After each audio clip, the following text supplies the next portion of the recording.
What is immigration and why we need it? I'm Sandrine Bingolo Dai. I am the host of Immigrant Live Up. I am so excited about this episode.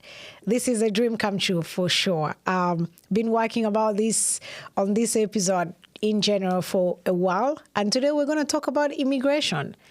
What is immigration? Do we need immigration in this country? And when I say in this country, for reference, I'm talking about the U.S. Yes, the answer is yes, we need immigration. And it's very important. As of 2023, the country, 15% of the country was at least still made of immigration. Just think about it. 15% of the population of the U.S. is made of immigration, which means most of them are immigrant. And just to introduce yourself to who is immigrant, who can call themselves an immigrant, a short version is anyone who has a stay in any country in the world, and your stay is determined by an immigration lawyer, or it's determined by an immigration office.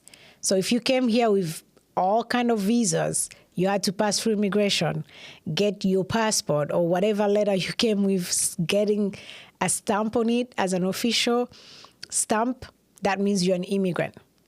So in short version, I'm going to introduce to you how many types of immigrant do we have. We have refugees, and then we have the second type of immigrant we get is going to be asylum seekers. We have the one that comes here with green card. I think you've heard about that. We also have the ones that come here with employment, H-2B. And others, they come here for visiting. So every single one of these people, they come in the country with different motives. They come here because they need something. And the common denominator is everybody needs to change their life situation. Being good or bad, they want to change what they have to get something good. For instance, if someone come here as a refugee, they are running from a war. They're running from their life. They need somewhere that they can feel safe. And that's a group that is really critical. And they have to be vetted by an organization called UN.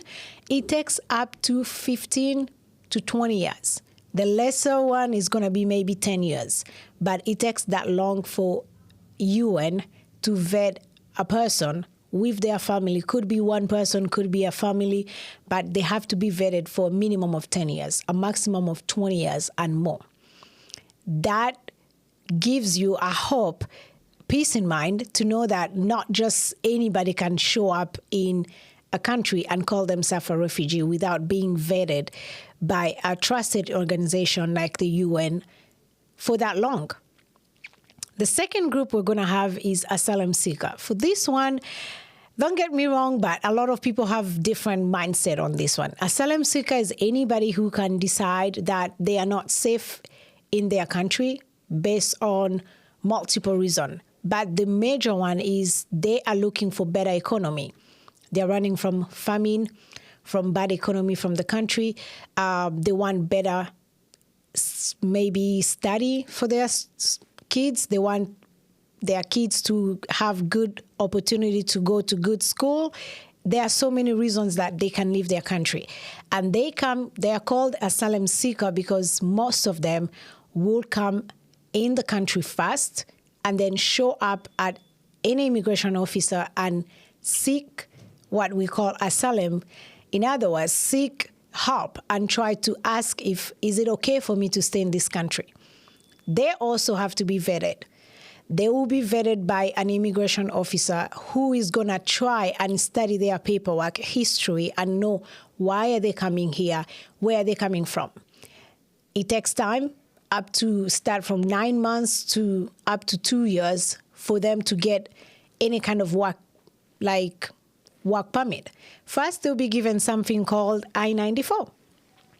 An I-94, it will be just telling them, since you're in this country, we are still studying your story, but go ahead and get a job because you have to pay taxes.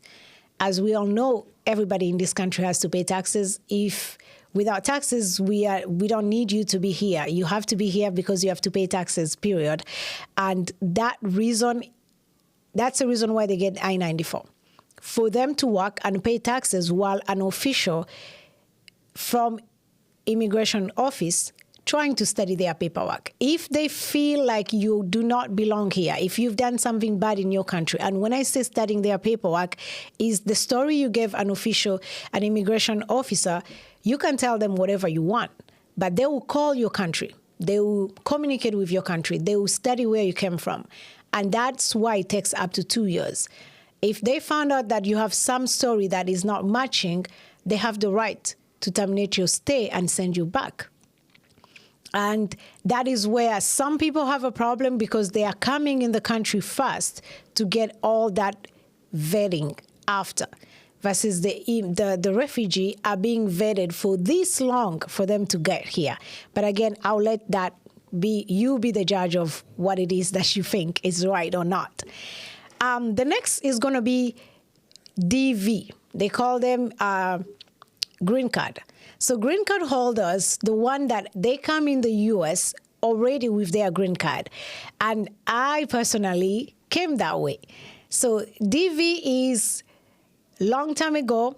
I can double check, but don't quote me on this, but it's been more than 20 years ago, centuries, that they came up thinking if we need to have some sort of recycle of population from each country. As far as I'm concerned, I know about immigration in that DVs, Canada and US. So what they do is they offer 500,000 visas every year. They put it in there and they ask people to do some sort of a lottery. So they call it lottery because it's out of 500,000 visas offered, they can only accept 5,000. So it's 10% of 500. That is 5,000. That's only that they can accept. And out of that 5,000, some people may never even read their email because you do it via email. It's just some questionnaire you have to answer. The major requirement, you need to have a GED or a high school diploma. If you don't have that, you're automatically disqualified. So if you're above, you need to be above 18 while you play for this. You also need to have a high school diploma. If you win, you can come with your family member. That this has to be direct family members. And because of that, people go play. You pay a little bit of money of internet. You only need the internet. You don't need anything.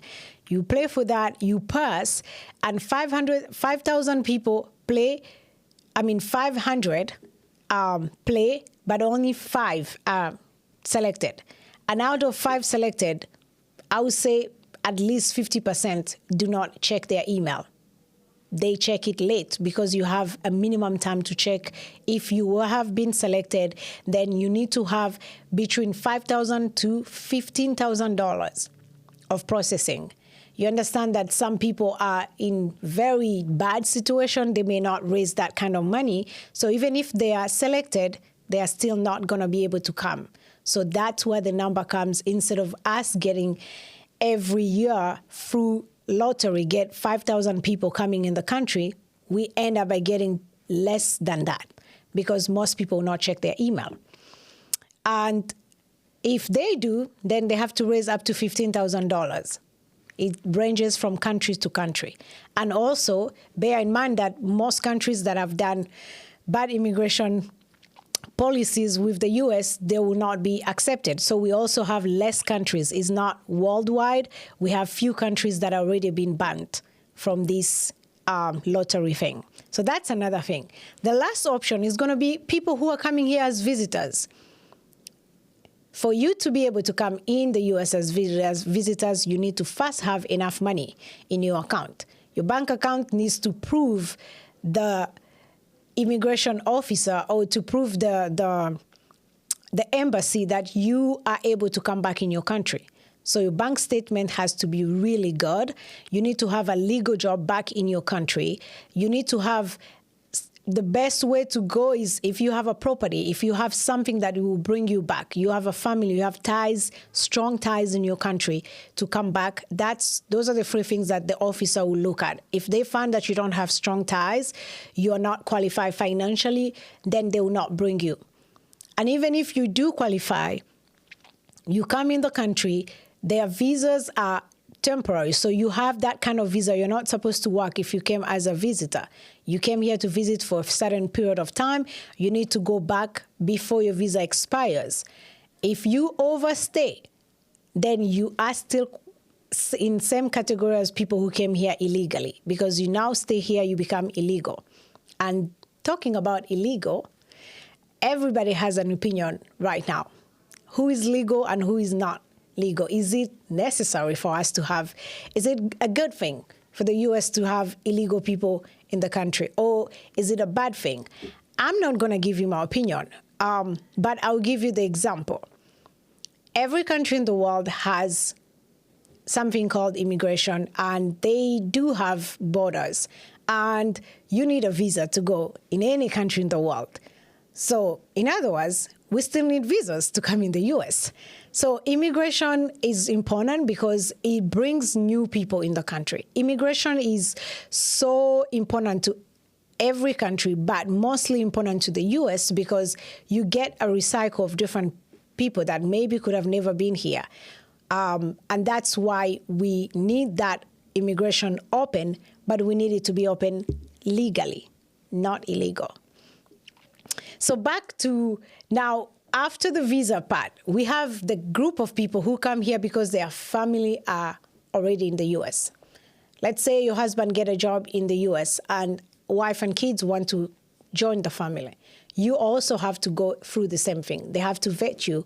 They have to know if you're coming here, are you going to be able to work? Are you going to be able to contribute to the country? And these are the hot topic of why a lot of processing go through immigration. So you may ask yourself, why do we need it? How does that help the U.S.? So it does help the U.S. in a lot of things. If you can see the teams, just let's go on football team. Look at the football team. Every career that we have, starting from engineering, doctors, and all that, it's like you get a country that has multitude of people from everywhere, and you get mostly the best of it. Because if you remember correctly from my definition of all types of immigration, every single one of them needs to have money to be here. That's the key. They need to have at least some sort of GED to go through all this process. So not that the minimum people that is going to show up here, they would have done something good in their country. They would have been somebody in their country to be here, which means you're not getting just anybody from the street. You're getting the best of the best to show here. And now it's our responsibility to keep them in this country and also help them grow. And this is where the whole importance of immigration is, because you get whoever came in here with good qualification, and you can talk to them and help them grow. For instance, if you have a refugee, back to my beginning, refugee has spent 10 to 20 years doing pretty much nothing. They are in a camp, a refugee camp. That's what it's called.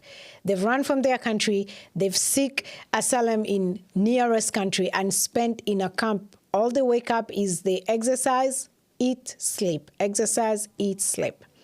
When they show up here in the U.S., they show up in a lot of countries, but when they come in the U.S., it's our responsibility for you and me to help them integrate into the society. In other words, they feel like they've been trapped in this bubble for that long. And for that type of a person to integrate in society, they need help. They need help for everybody. They will come and live in your neighborhood. They will be living anywhere that the U.S. will let them. So once they come into the country, if we who are already here are not integrating them into society, then we are letting them just grow in the same thing, staying at home and not doing anything. That's why they come here and they have a plan. they have a job, they need to get a job right away. You need to be, for employers, you need to be advocating for them to get a job. Remember, the country has already signed for them to be here. They are not going anywhere. They are coming here for a green card, citizenship. That's the process. So if we are not helping to give them jobs and have them some sort of sustainability and be able to go and earn money and pay taxes and come out of welfare, then we are ending up by just doing the same recycle. They will never do anything because 20 years is a lot. Think about it. A child who was born and grew up until 20 years, minimum, they're already in college. So somebody who was born up to college and has not had a job, and they are given up to 6 months to get a job, have a house, do all these things all at the same time. If they are not having a job, then they have trouble because they need to keep up. For you to stay in this country, you need to have a job and pay taxes. That's the key. You need to have a job and pay taxes. So within 6 months, you are required to have all the requirement, which the rest of it is up to you. But the minimum you have to have is a paying job, that you have a house to stay, and you are paying taxes because there's nothing that is for free. So if we're not helping them and get them at least the minimum, which is job, then we're just losing them all the way at the beginning. And then the second thing is, once they are integrated, they are living in our society, what are we doing as immigrants who are already here, but also as non-immigrant? It's our job to teach them how to live. What is America does? Like, why do in America, like, why does America want people to work 7 days? Because FOI, in other countries, people don't work 7 days. FOI, in other countries, people don't work at night. So why should I send someone working at night? You have to give them that ability to understand, why is it that I have to do this job and not the other one? But it's going to take more than just this podcast. It's going to take more than just one person telling you about it if you're not helping yourself. 15% is a lot, which means every city, every state, every county, every little territory has an immigrant.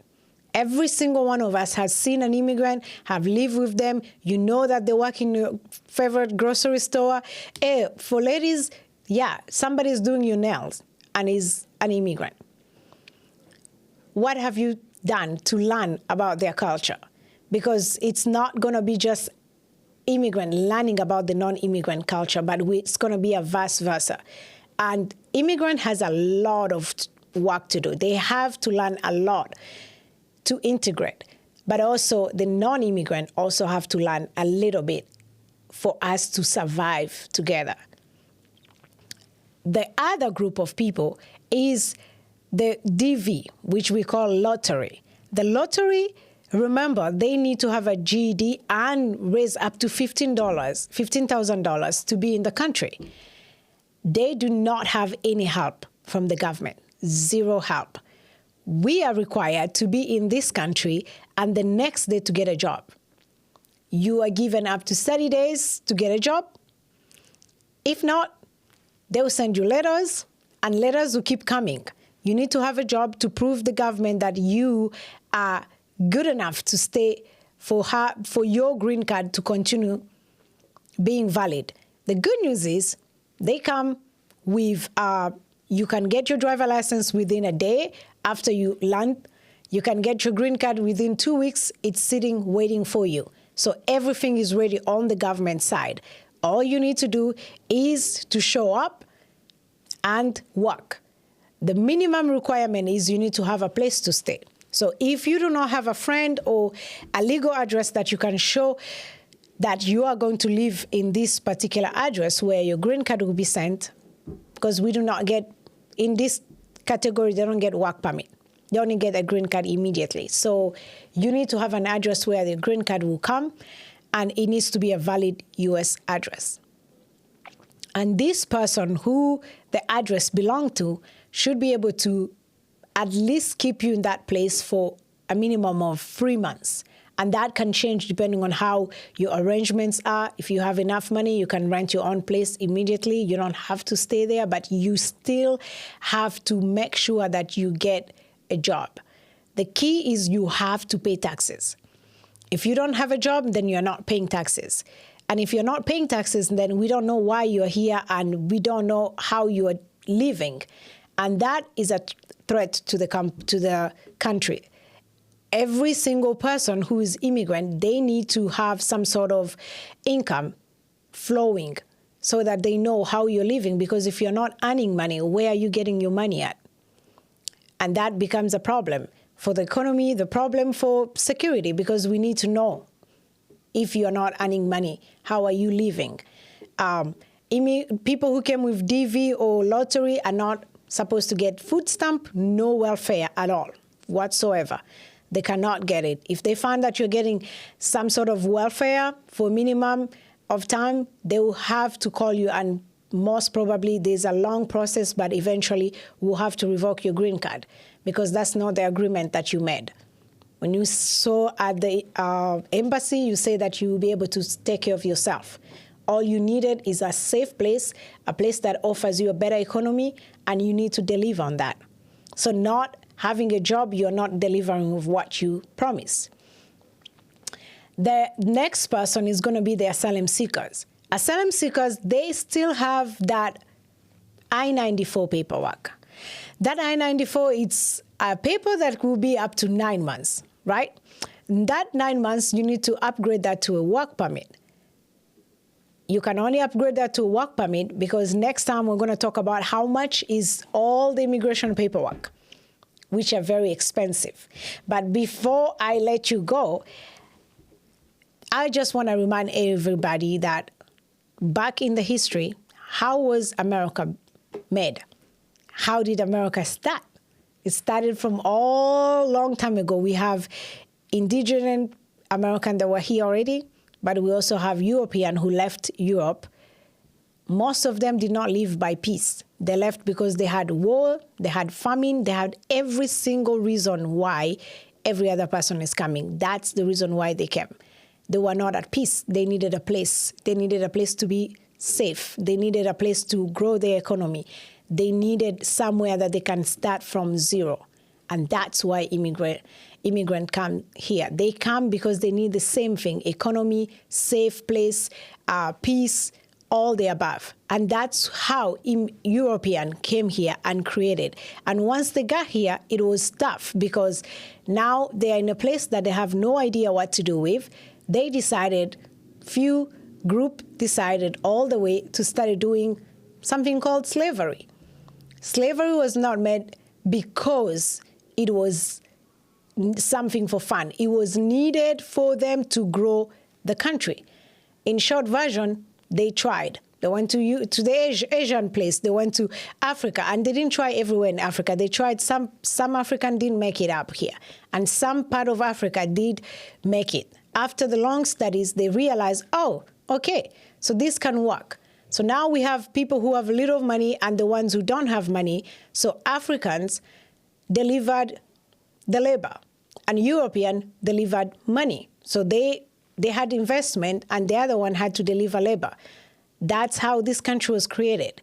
Let's not forget that. The beginning was everybody came from everywhere, and they needed one place to make it out of life. Slaves didn't need to leave their places. They did not. They wanted to stay there. They were comfortable enough. Somebody forced them and brought them here. And that was also allowed by their own people, some people who sold other people to be here. But the history of this country is we have people from all over the world, and immigration is welcome, but only it has a limitation. So for non-immigrant out there, if you ask yourself, why do we still have to talk about immigration? It's for that reason. We have to talk about it because your great-great-great-great-grandfather came here for the same reason. And the ones who are going to come after us, after me, years to come, they will still come from the same reason. But we all need to understand the both sides and live together. As of immigrant, if you're coming here, same as a long time great granddad or grandmom came here. They didn't come as lazy people. They had to work hard. And that's my word for you. As an immigrant, you come in here, you have responsibility to pay your taxes and live as a good citizen. And for that, you need to work hard. Double time. Double time, it's the key. You have to work hard and you can make it. That's why this podcast is called Immigrant Live Up. You can live in this country and make it. It's up to you. Do you want to make it? Do you want to live and make it and live up? So we'll meet you again here next month and talk more about, this time we're going to talk, the next topic we'll talk about, it will be culture differences, which it's a big deal because we have two cultures and we have to melt those cultures. And culture is a big thing for immigrants. And why do we keep our culture? You will know that later. Why is it important for us to stay between us? You also hear about that later. How is it important for non-immigrants to also know about different cultures? You hear that next month. If you come back here, we'll be here. We'll talk about that more. And again, thanks for listening to us. And I cannot wait to see you next next month. I will get excited there. But next month, we'll see you here with the culture, differentiation. Yeah, that word is difficult. Anyway, we'll talk about culture next week, and we'll talk about what are the differences between the both cultures and why we sometimes clash. And after you hear about that, you will live much better with immigrant. You also, as an immigrant, you live much better with non-immigrant because it's just the little bit of up and down. But we can still live together. We've been living together for centuries. Thank you. Again, my name is Sandrine, and this was Immigrant Live Up. I will see you next month.